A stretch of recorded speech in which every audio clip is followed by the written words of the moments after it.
Lifeway Leadership Podcast Network. You're listening to the newchurchescomp20383 Q&A podcast.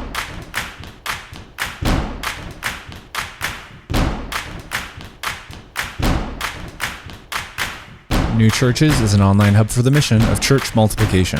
Here you'll find the resources and training you need to get started, as well as a community of church planting and multi-site experts to help you thrive. My name is Daniel Lim, and I'm here with a scared Todd Adkins.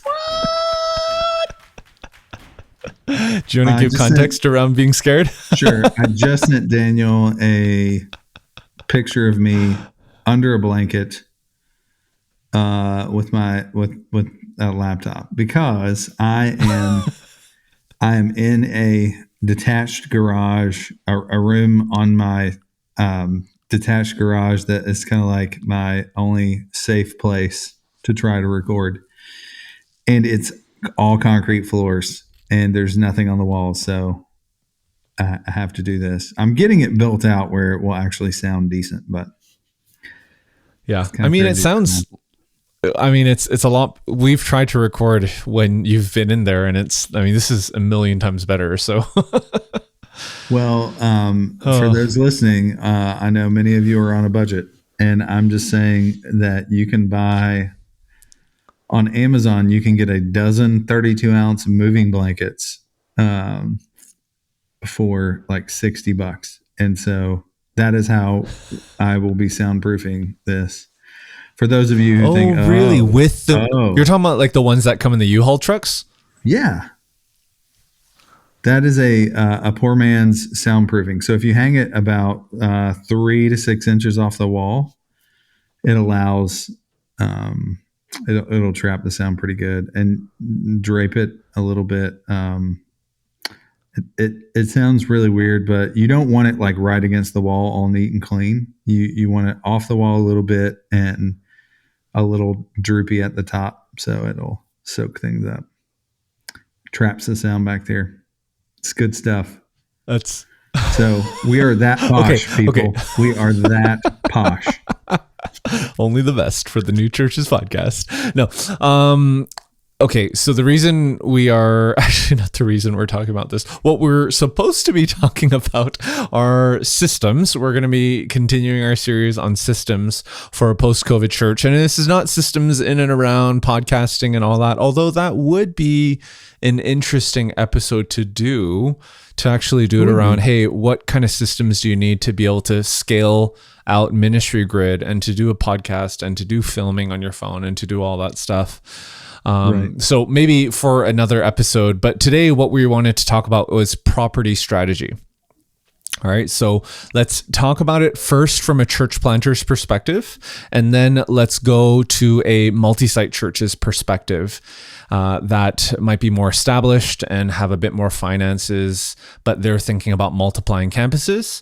So let's actually start with the church planter who is renting a theater or school or has been online for the last year and is trying to figure out where to rent right now, and they just wish that they had a building. So what advice would you give church planters to begin thinking about property? I'm going to go completely off the rails right now and slightly, I don't want to sound like I'm trying to be prophetic or anything, but I do think that we are increasingly going to see the importance of owning a piece of property or where you are, at least in the States, as the lines of church and state continue to erode. I think we're not too far away from seeing challenges come to whether or not we can use public spaces based on our beliefs. So I do see a day in the near future where in the past, listeners know, I would say, well, man, the great thing about renting a place is you're free to move on, as you grow. You're not locked in. You don't have fixed costs. You don't have all these things that go into it. You can really move and be nimble. And now, schools and performing arts theaters are great places for us to meet. But depending on where you live, there may be ordinances or there may be things in place that don't allow them to rent to you simply because of your beliefs. I think we're already seeing that in some places in the U.S. As I've talked to other guests on 5 leadership questions that are out west in Portland in particular. So I feel like that might be coming, Daniel, and it's something at least for us to think about. So I completely agree with you. I think going into COVID, those church planters, it was a double-edged sword, right? Those church planters who didn't have a building, all of a sudden they had no place to meet. And so on the positive, that was great for their books. On the negative, it was, what do I do now? Because some buildings don't want to run the risk of us being in their building because of COVID and all that. So it was definitely that double-edged sword going into COVID. But I do agree with you that for a church planter to have a solid property strategy and not live off of continually renting is going to be important. But I guess that, oh my goodness, we have listeners from all over the world listening to this podcast. So I'm thinking, how do you even address that in a place like New York, Vancouver, LA, Tokyo, Seoul, compared to the Midwest or Idaho or even, let's say, upstate New York, where it's different than Texas? And, how you do this in Austin would be different than how you do this in Fort Worth, and et cetera. So there's a huge spectrum of how to talk about this. But if we just think about, okay, beyond all that, if we just talk about, okay, regardless of how much you need to earn, how does a church planter even start thinking about saving money and buying property? Like, do they do it the Dave Ramsey, no debt, fully raised, and then paying cash? Is it okay to go get a loan? What are your thoughts in and around that side of it? And how much should they have in their bank before they even consider approaching a bank and doing that sort of thing? Well, a bank is going to want to look at your books, and the longer that you have books, the better. So if you can show a track record, especially if you're going back years and you can go through different seasons of change within your economy, within your nation's economy. I think about, hey, if I'm a banker, I want to see how you weathered. If it goes back to 2008, that's awesome, because I can see what were your books like in 2008. Because if I'm going to give you a loan, the bigger the loan, the higher parameters they're going to be on. What are my make it or break it things, whether or not you're going to get this loan. And so that's really key. That's really crucial.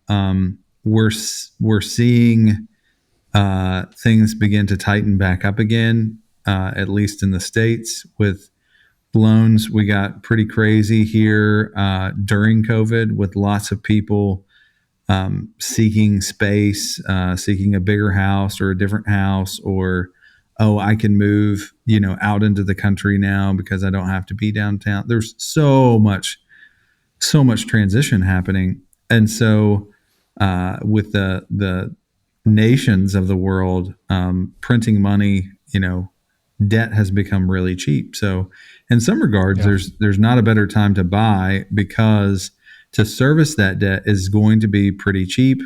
And they're not making any more land. You can print more money, but you can't make more land. And so, there's a very high likelihood that that's going to appreciate.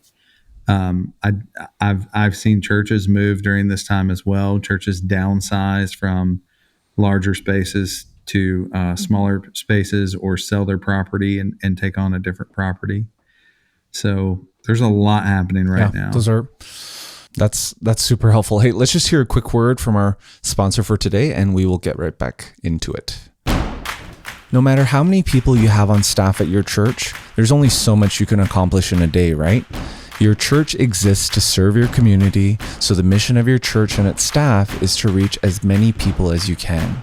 That's why productivity is essential for churches, as most of your church's success lies in its ability to lean into and leverage resources for optimum performance. And thankfully, our friends at Belay know this well. Belay, an innovative staffing solution with over 10 years of experience serving churches, has successfully matched thousands of organizations with part-time virtual assistants, bookkeepers, and social media strategists. That's why they're offering our listeners a free download of their resource, Church Leaders: Essential Strategies to Unleash Productivity. Let Belay help your church live its mission in your community by helping you juggle less and accomplish more. Just go to Belay, that's BELAY solutions.com/Lifeway for your free download.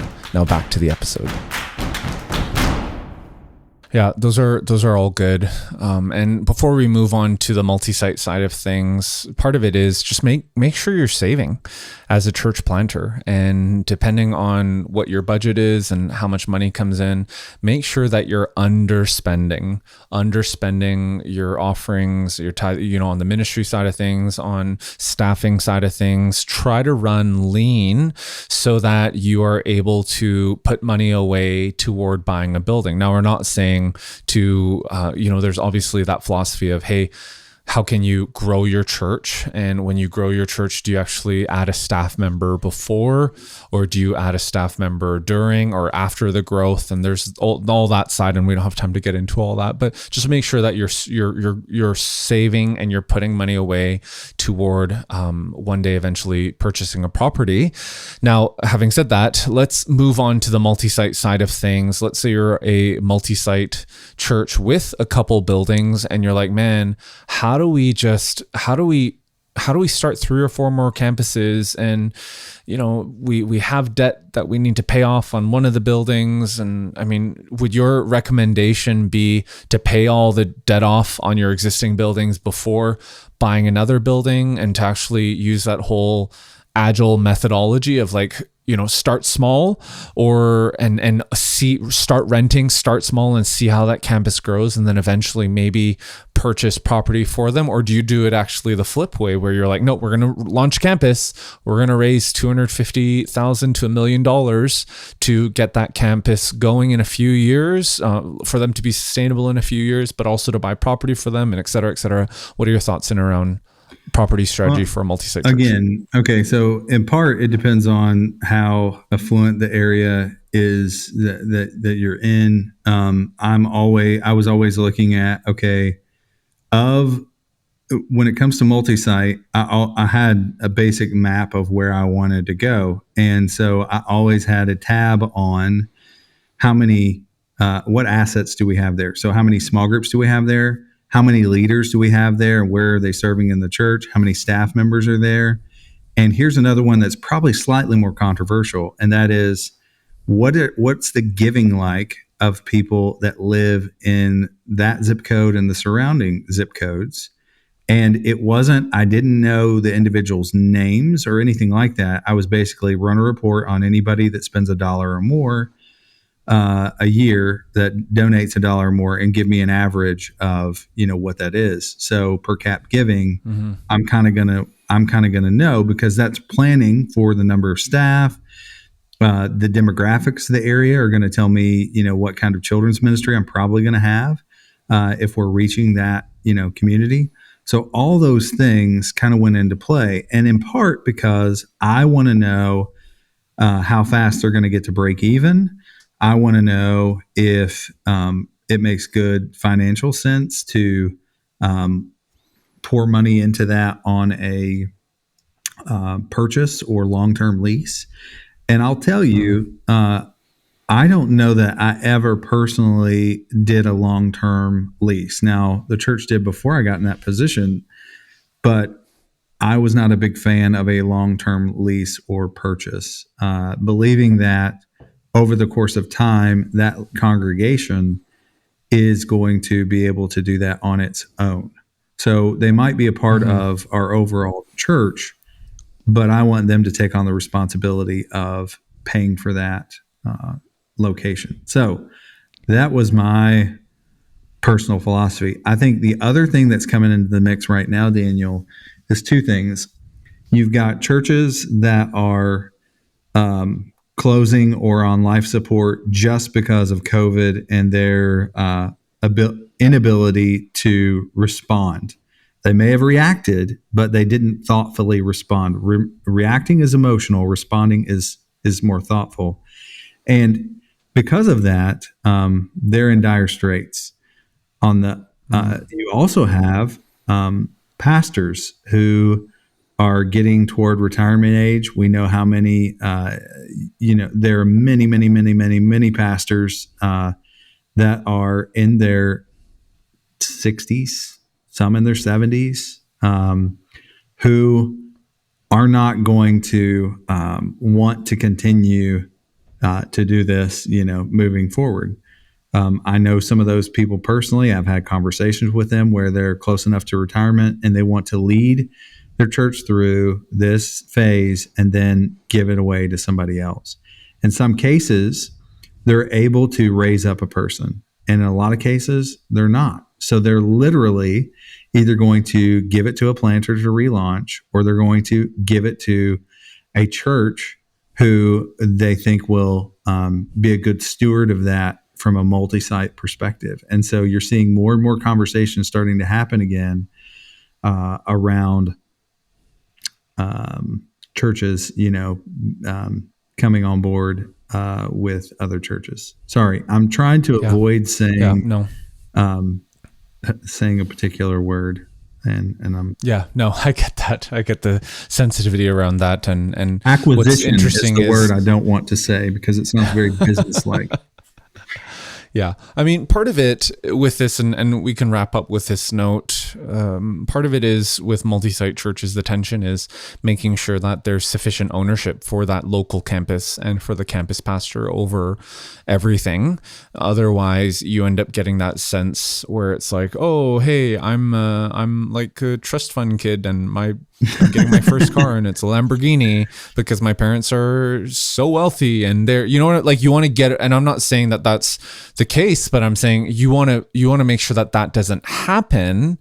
Otherwise there's not the ownership, right? And then so when you think about campuses and your property strategy, there's definitely the wisdom to say, okay, in 5, 10, 15, 20 years, how do we make sure that we're keeping tabs on locations and other areas of the city that you may want to go in and go to plant a campus. But then there's that side of, hey, don't pay the whole thing off for the campus.